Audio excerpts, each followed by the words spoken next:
La bisexualité chez l'adolescent, ou on peut dire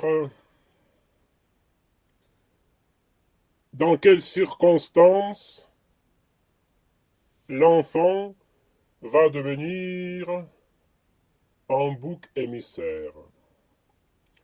Je n'ai pas dit votre enfant, car sans doute, si vous écoutez cette conférence, vous êtes attentif à la question. Mais je donne cette conférence, je parle des faits psychologiques et évolutionnistes pour attirer l'attention des psychologues et sociologues, aussi des associations différentes sur la question. Le bouc émissaire qui est notre adolescent en question. Donc, par quoi je pourrais commencer? Imaginons un enfant. Il tombe amoureux facilement. Il aime de sa petite enfance les garçons et les filles. Et avec ça, un certain comportement peut se manifester. C'est-à-dire, aurait, il aura la tendance de se comporter d'une façon gentille, bienveillante. Il va regarder tantôt les garçons, tantôt les filles, tantôt ses copains et copines de deux sexes, et pour attirer leur attention, inconsciemment et involontairement, il va utiliser certaines tactiques. Et ça va se manifester comme dans du verbal aussi bien que dans du non-verbal. C'est-à-dire la gestuelle, sa posture, sa manière de regarder, sa manière de lancer les regards fugitifs ou bien plus ou moins ouverts. Et il sera différent dans plusieurs manifestations de son comportement. Ici, c'est très mal vu par les parents, c'est-à-dire la majeure partie des parents, au meilleur des cas. Ils vont être indifférents et au pire des cas, ils vont eux-mêmes commencer la stigmatisation de leur propre enfant. Surtout les pères des familles. Eux, ils vont penser que ça ne va pas dans ma famille, c'est pas un vrai homme, il faut refaire son éducation, il faut l'éduquer autrement, il faut qu'il se comporte d'une autre façon, il faut qu'il arrête ses conneries et toutes ces choses. Ça va provoquer chez un père, comme je viens de décrire, ça va provoquer les crises des insultes délirantes, euh, les crises de l'alcoolisme et d'une très forte et très marquée, d'une agressivité très forte et très marquée envers son enfant. Donc, l'enfant est rejeté chez lui, dans sa famille. Il ne fait plus partie de sa famille. Il est mal vu, il est stigmatisé par le père, et hélas, parfois par la mère, et même par ses frères et sœurs.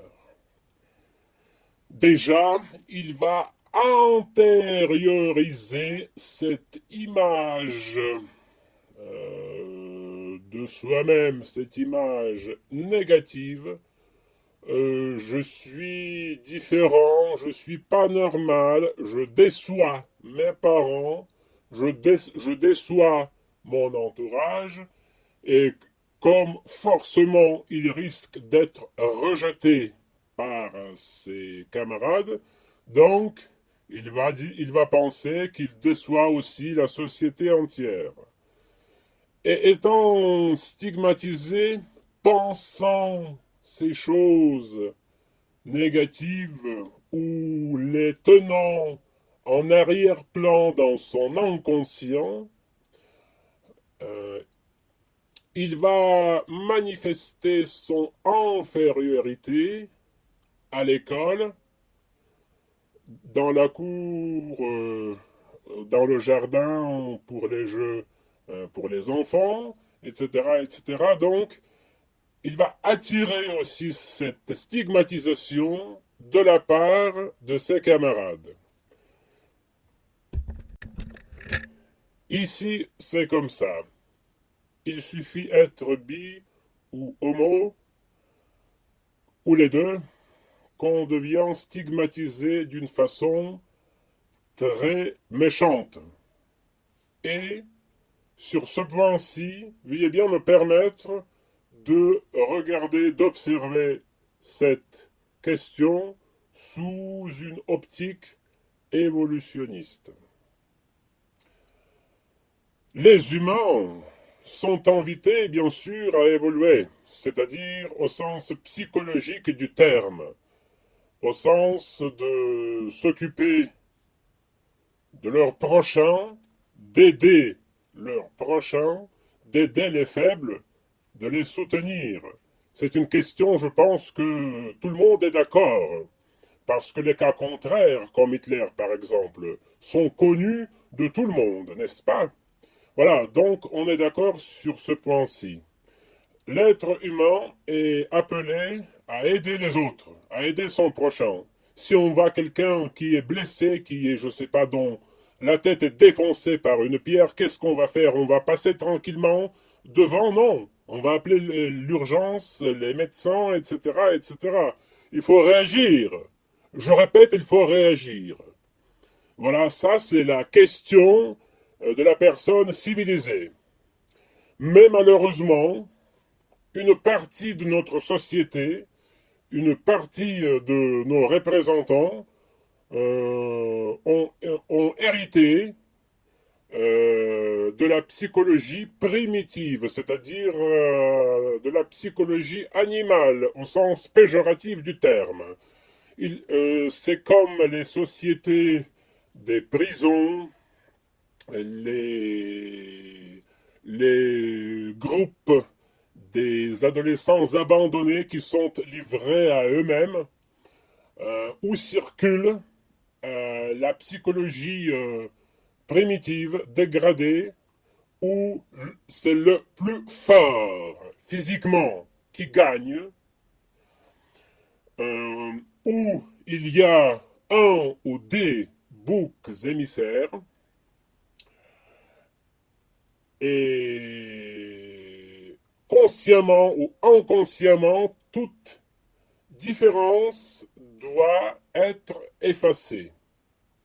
Seulement les cas positifs, les cas convenables, les cas conventionnels sont admis par ces groupes, et ce qui sort hors du norme est rejeté tout de suite et balayé. Il ne faut pas que les gens le voient. Voilà. Récemment, j'ai regardé un film américain, Le cœur maudit. Excusez-moi, le film allemand, Le cœur maudit. Et j'étais positivement surpris, enchanté par leur sécurité sociale. C'est-à-dire un enfant qui est souffrant du cœur, de l'estomac, dont le foie, les reins sont souffrants, est soutenu quotidiennement par le corps médical. Il est soutenu 24 heures sur 24. L'essentiel qu'il ne meure pas. Voilà. Je me suis dit, mais bon Dieu, quand même, il y a les gens qui suivent la voie la voie psychologique, la voie humaine, ou plutôt la loi humaine, d'une façon agréable, d'une façon magnifique. Ils font tout ce qu'ils peuvent pour sauver un autre, pour sauver l'autre, pour sauver l'autrui. Ils font tout.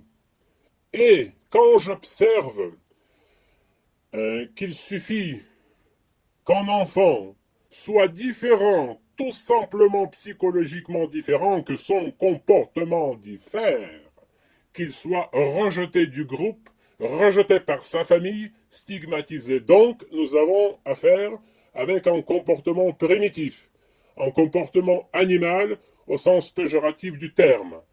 Et ce qui est blâmable, ce qui est inadmissible, ce que dans notre société, il y ait des gens qui sont indifférents au malheur des autres, qui peuvent passer devant une personne insultée, embêtée, détruite. Ils passent devant et ils partent. Et ça, j'en suis témoin. Donc, j'ai soulevé deux questions de la psychologie évolutionniste. Le premier point, c'était la position humaine. Le deuxième point, c'était la position que j'ai surnommée animale, mais j'ai trouvé un autre terme, la position sauvage.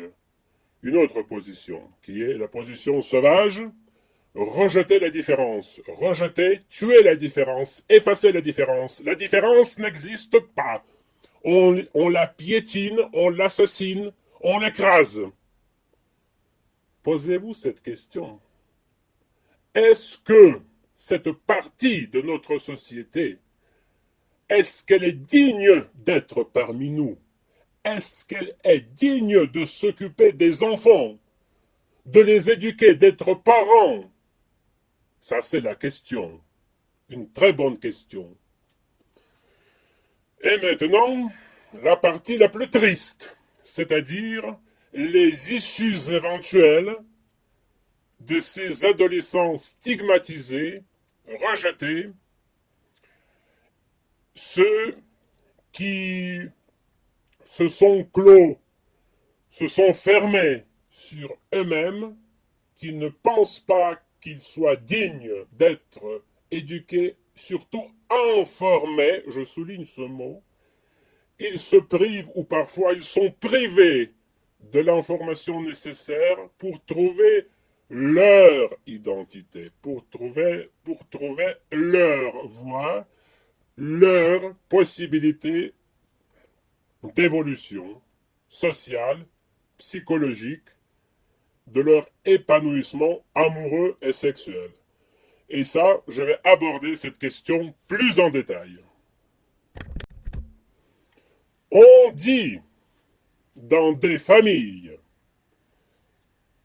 surtout je parle des garçons, donc on leur dit, toi, tu dois être un bon fils, tu ne dois pas décevoir ton père, tu dois te marier, je souligne, on dit tu dois te marier, je dis quand même tout ça avec une certaine prudence, pour ne pas parler, pour ne pas concrétiser certains faits sociaux très très tristes.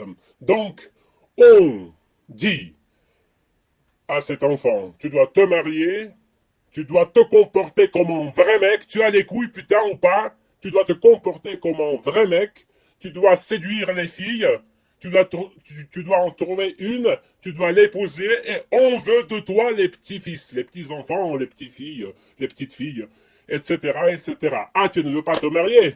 Mais pourquoi, putain de merde? Pourquoi tu ne veux pas te marier? Explique-moi. Qu'est-ce que tu as à me dire? Tu n'as rien à me dire. Voilà. C'est comme ça qu'on parle avec ces garçons.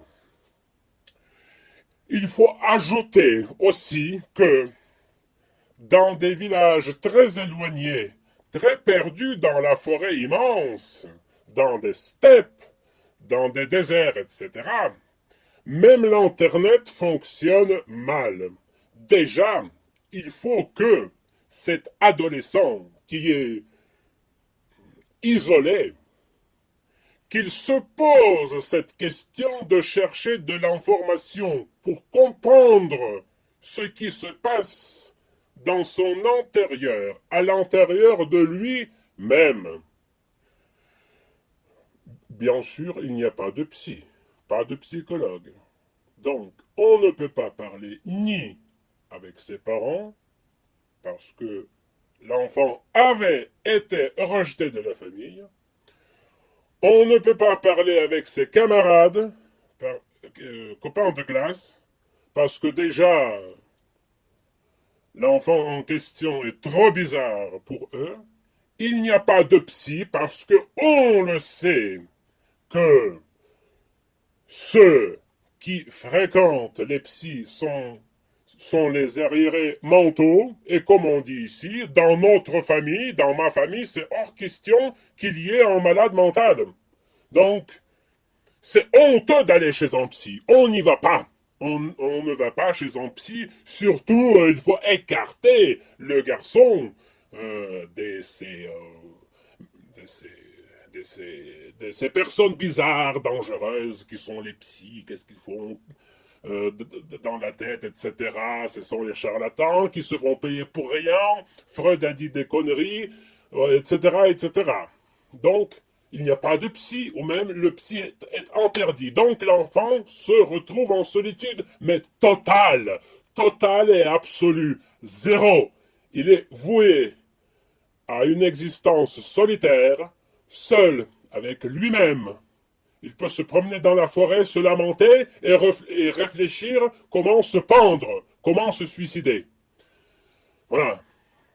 Parce que même la question, je le répète, je fais des répétitions voulues.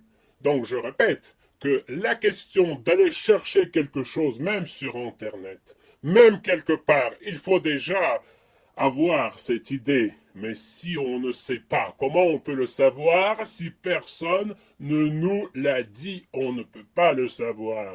Parce que toutes les tous les dons, toutes les idées, je sais pas, tout, on emprunte tout ça en société.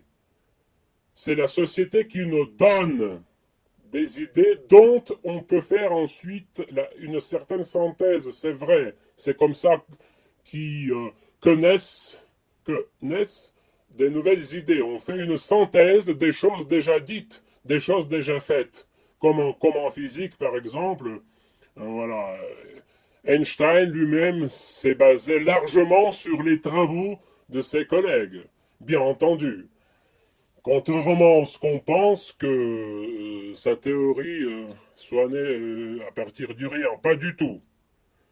Il était au courant des travaux de ses collègues, bien entendu. Voilà. Mais je ne parle pas d'Einstein. Je parle de la société, et si la société ne donne pas aucune idée comment chercher, où trouver, comment faire, ou déjà ne donne pas l'envie de le faire, le désir de le faire, le garçon ne va rien faire. Le garçon ne va rien faire. Il ne va pas chercher l'information, ce qui est la bisexualité. Voilà. Et les autres choses. Je suis un peu prudent en le disant, parce que voilà, je ne dis pas tout. Bien que je puisse dire bien plus davantage. Voilà, donc il ne va rien chercher. Et après, il arrive des suicides. Inexpliqués, très bizarres. Après, la mère va se lamenter. Bon Dieu, on a fait tout pour notre fils et il s'est suicidé à l'âge de 17 ans. Mais qui aurait pu savoir, bon Dieu, mais pourquoi une telle, je sais pas, punition divine? Le père a dit non, moi j'ai tout sacrifié, j'ai travaillé durement pour que mon fils ait ce diplôme, pour qu'il ait sa scolarité, etc. Et voilà un tel fin tragique. Mais pourquoi? Mais mes chers parents, posez-vous cette question sur la différence innée, sur la différence de votre fils qui est né avec Vous avez fermé les yeux. Vous avez fermé les yeux. Vous avez voulu le formater. Ça n'a pas marché. Bien sûr, c'est le scénario qui est le pire. Un autre scénario qui est moins pire, c'est la folie, la maladie, la somatisation, ce qu'on appelle dans l'analyse classique. Et alors, le garçon va devenir patient de la clinique psychiatrique, avec les médicaments obligatoires à prendre chaque jour, avec l'impuissance physique à cause de ces médicaments. Il est mort pour la société. La société a réussi son coup. Elle l'avait tué ce garçon. Il est maintenant calme, il est tranquille, il est patient d'une clinique psychiatrique. Voilà. Et ça c'est la meilleure solution. C'est-à-dire la meilleure issue, la meilleure possibilité. Imaginez ce que je dis. Réfléchissez-y, c'est la meilleure possibilité que le fils devienne fou. La pire solution, c'est qu'il soit mort. Donc, soit la mort, soit la folie. Et ça, c'est partout. Regardez la carte géographique. Et tout sera clair pour vous. Ces enfants-ci, surtout les villageois, ceux qui habitent dans des villages, dans des petites villes, ils n'auront presque jamais l'information. Et ça ne s'améliore pas, mesdames et messieurs, ça ne s'améliore pas. Je répète, ces enfants-ci, ils n'ont pas d'information.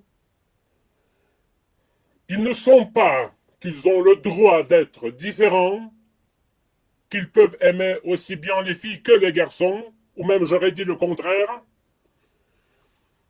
Les garçons plutôt que les filles, ou les deux, et qu'ils ont le droit. C'est la nature, c'est pas contre la nature, c'est la nature qui a donné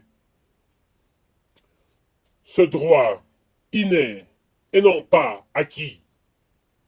Et je répète exprès, mesdames et messieurs à qui je parle, regardez la carte géographique. Vous savez de quoi je parle. Et de quel pays. Regardez.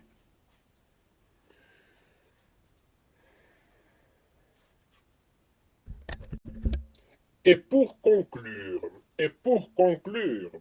ce qui me surprend, vous savez, dans le monde entier, il y a les pays qui ont des acquis en question de la liberté, du droit humain, du mariage pour tous et d'autres acquis historiques, politiques, la libération des femmes, etc. Ici, c'est loin de cas. La libération des femmes, le féminisme, tout ça. Voilà. Ce qui m'inquiète et ce qui me frappe, pour ne pas dire ce qui me tue, ce que tous ces pays-ci, l'Union européenne, l'Amérique, l'Angleterre et les autres pays, ils sont calmes et tranquilles. Ils ferment les yeux.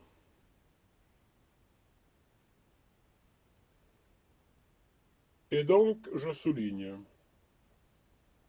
les adolescents se suicident, le monde ferme les yeux. Vous trouvez ça normal ou pas? Sans doute, vous ne vous êtes jamais posé cette question. Excusez-moi d'être aussi brutal. Bon, en France, ça va plus ou moins. Bon, en Amérique, ça va. Mais dans les autres pays, où on piétine les gens, où même les personnes les plus doctes, les personnes les plus savantes ne peuvent rien faire. On interdit leurs livres. On interdit aux psychologues leur intervention. On ferme l'Internet. on isole les gens, on les stigmatise, et ils meurent. Ils meurent dans les souffrances, parce que c'est pas normal de se suicider. Ça peut paraître banal, mais je me permets à le dire et à souligner. Ça, c'est pas normal. Et avant de se suicider, la personne fait un long parcours pour se préparer, pour s'y être prêt. J'ai connu les expériences et je sais de quoi je parle. C'est un long parcours de beaucoup d'années et parfois il y a soit une goutte qui déborde le vase, soit, je dirais de ma part, une très lourde goutte, une goutte insupportable qui va déborder le vase. Voilà. Et l'adolescent se suicide. Je ne sais pas, même je ne trouve pas les mots pour exprimer mes sentiments, mes réflexions. Euh, j'ai lu des volumes de la psychosociologie, de la psychanalyse sociale, de la psychanalyse des familles, etc. Je n'ai pas trouvé de réponse. Je n'ai pas trouvé de réponse. Et je ne vais pas dire que j'accuse les autres pays, ça serait très méchant. Mais j'y suis presque. Ça me révolte. Je suis révolté par le silence, mais total, de la France, de l'Union européenne, de la Suisse, des pays francophones, anglophones, germanophones. Je suis très surpris. Et même quand je lis les entretiens des personnes bi ou homo qui sont en France, qui se sont sauvées, l'administration se le permet de vérifier leur identité, de s'assurer qu'ils sont bien bi ou homo. Il faut être d'ailleurs homo pour se faire aider par la France. Voilà. Et si les raisons ne sont pas suffisantes, ils sont invités à revenir chez eux. Pourquoi? Pour se suicider. J'appelle les personnes de la bonne volonté. Faites quelque chose. Il faut faire je ne sais pas quoi, mais il faut changer les choses. Voilà. Je ne sais pas encore quoi dire. Mais ça ne doit pas être comme ça. Réfléchissons. Comment sauver les bi, les homos et les boucs émissaires. Merci de votre attention.